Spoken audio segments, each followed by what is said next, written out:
Cultura não é mercadoria. Aqui no Brasil, é.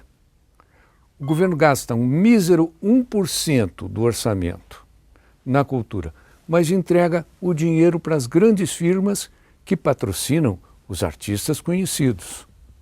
Os artistas populares não têm como mostrar suas obras. E o seu filho não tem acesso aos espetáculos dos artistas patrocinados. Isso é o Brasil. Primeiro, a gente precisa, né, fazer com que o mercado entenda que, né, que cultura é tudo produzido, né, pelo povo. Né? Então, a classe trabalhadora também produz cultura. A nossa juventude está dando exemplos fabulosos das possibilidades de arranjos e produções culturais. Né? O grande problema é que o mercado estratifica essas produções e fisga aquilo que lhe interessa. A ocupação da Funarte bateu principalmente em cima da lei de renúncia fiscal. Então, a ocupação do dia 27 de março foi uma ocupação que se colocava contra as leis de renúncia fiscal. Para falar rapidamente o que é isso. Eu chamo de roubo. Roubo total e absoluto.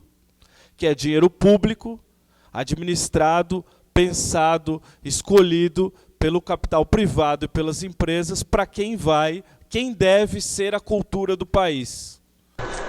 Essa Lei Rouanet e esse negócio aí de tirar dinheiro do empresário é transformar o empresário em mecenas.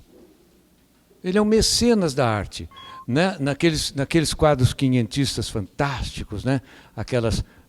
Tem sempre uma figurinha menor que é o mecenas. O artista pintava o ricaço que tinha pago o quadro dele. Então tinha Nossa Senhora, os anjos, tudo, e depois dois casalzinhos ali. Era o sem vergonha que tinha dado o dinheiro. Pois bem, aqui agora nós estamos fazendo a mesma coisa. Mesma coisa. Entendeu? Imagine você, o empresário é que fica. Além do que, né, ele é o mecenas, ele aparece como um sujeito que financia a arte, né, com dinheiro nosso. Eu peguei alguns dados aqui do orçamento de 2009 em relação aos gastos do governo. E o governo gastou apenas 700 milhões com cultura, na rubrica de cultura, em 2009. 700 milhões num país como esse é uma verba irrisória, né? É porque a maioria das coisas que a gente vê feitas em cultura justamente são feitas com renúncia fiscal, então isso não é o governo, não é o Estado propriamente que faz, é o Banco Itaú, o Citibank, eles que vão definir aí a política como foi dito, né? Então, o Banco Itaú, inclusive, ele vai definir a política pela renúncia fiscal, né, do seu conselho de marketing, e vai definir também porque ele é o maior financiador de campanha tanto do Lula quanto do Serra, então ele também acaba definindo a política por outros caminhos que não só pela renúncia fiscal. Primeiramente, já que a gente quer ser reconhecido como trabalhadores da cultura, a gente mudar esse conceito de prêmios, de editais disso, de editais que é separado, né, que não dá para você produzir um filme porque é um prêmio, é um favor que o governo faz. Então, não é favor, é um dever o governo investir em cultura. Esse tempo de demora para se lançar um filme não tem nada a ver com a pesquisa ou com a reflexão sobre a obra ou coisa do gênero. É de fato a burocracia que é colocada para tal. A Ancine ajuda nisso. A Ancine talvez hoje é o único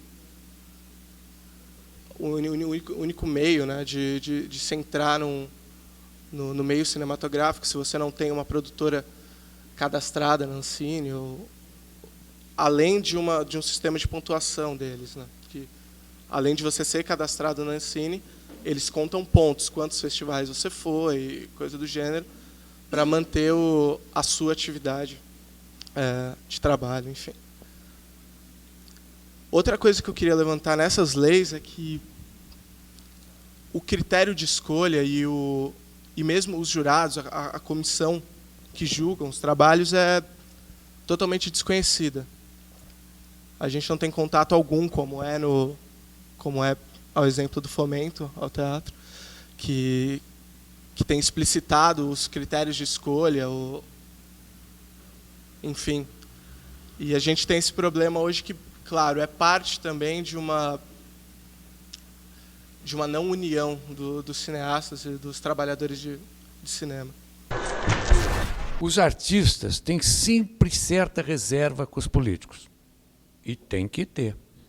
Porque a coisa mais importante para o artista é a liberdade. E o político trata de poder.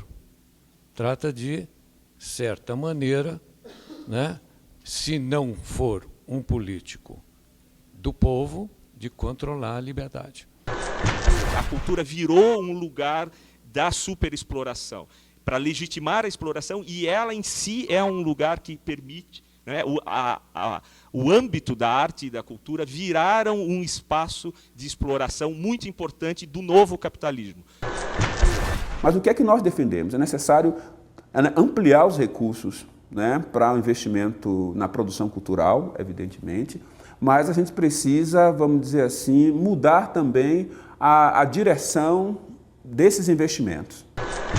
Eu acho que essa discussão toda é importante nesse seminário e para a elaboração do nosso programa, porque ela está inserida dentro de um processo esse processo muito agressivo que eu estava falando de avanço da direita em cima do que a gente considera bens comuns da humanidade. E isso tem uma importância muito grande a partir do momento em que você entende a cultura não só como expressões artísticas, mas como expressões artísticas formadoras do sujeito mesmo, do sujeito que constrói a nossa civilização, né? E as possibilidades de construção de um sujeito revolucionário. A gente está vivendo um processo muito agressivo de esmagamento da nossa subjetividade, e esses processos de apropriação dos bens intelectuais, do conhecimento, dos saberes, ele é um trabalho do setor de ponta do capitalismo. Não é uma coisa assim pequena. E ele é quase imperceptível porque é isso, ele vai lidando com coisas que são muito novas para nós. Mas é um processo extremamente agressivo para a condição nossa de construir uma sociedade diferente, né? A luta por uma cultura verdadeiramente humana, que eleve o ser humano, que de fato o humanize, deve estar necessariamente associada à luta pela construção de uma outra forma de produzir a nossa existência, uma outra sociedade. Uma sociedade verdadeiramente igualitária, na qual os homens poderão de fato expressar, tornar concreta a sua subjetividade e exprimir livremente os seus desejos, anseios, medos com os outros homens. Uma coisa muito importante também do movimento foi, a partir de agora, uma briga que teve dentre os fazedores de cultura, que é a consciência de que, longe dos movimentos sociais, longe dos trabalhadores, não existe briga dos artistas. Então, por isso que o movimento que ocupou a Funarte se colocava como movimento de trabalhadores da cultura, e não como movimento de artistas. Porque sem a colaboração de todos os trabalhadores, não teremos nenhum tipo de avanço dessa natureza. O artista, ele é sempre um dissidente.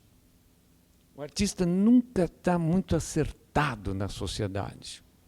Não é verdade? Ele está sempre complicado, porque a criação é isso. A criação é uma crítica do que está acontecendo, da sociedade. Então, nós temos uma outra, essa similitude é muito grande entre nós, porque nós somos os críticos dessa sociedade. Nós somos os críticos desse modelo econômico, nós somos os críticos desse modelo social, nós somos os críticos desse modelo político, e nós queremos ter, de certa maneira, reivindicar a primazia desta crítica na sociedade brasileira.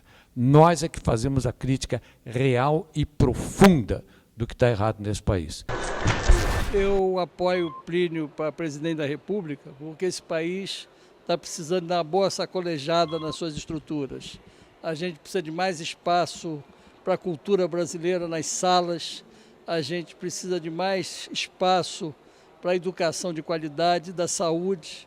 Eu acho que o Plínio é uma pessoa que tem história, tem tradição, é um homem que vai lutar contra o latifúndio. Eu acho que o principal compromisso de campanha dele é a luta contra o latifúndio e eu estou com ele nessa luta e não abro. Tomara que vocês venham juntos também.